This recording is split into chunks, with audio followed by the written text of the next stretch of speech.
నమస్తే. ఒక చిన్న మంచి మాట. ఇంప్రూవ్ కావాలంటే మనతో కంపేర్ చేసుకోవాలి కానీ ఇతరులతో ఎప్పుడు కంపేర్ చేసుకోకూడదు. అట్లా చేసుకుంటే అన్హ్యాపీనెస్.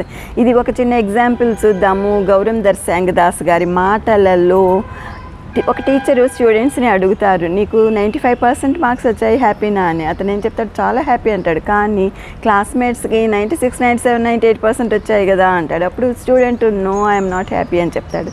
వెంటనే టీచరు, నీకు 60% మార్క్స్ వచ్చాయి, will you be happy? Student says no. మరి నీ క్లాస్మేట్స్కి 40%, 45%, 46, 47 మాత్రమే వచ్చాయనగానే స్టూడెంట్ హ్యాపీ ఫీల్ అవుతాడు.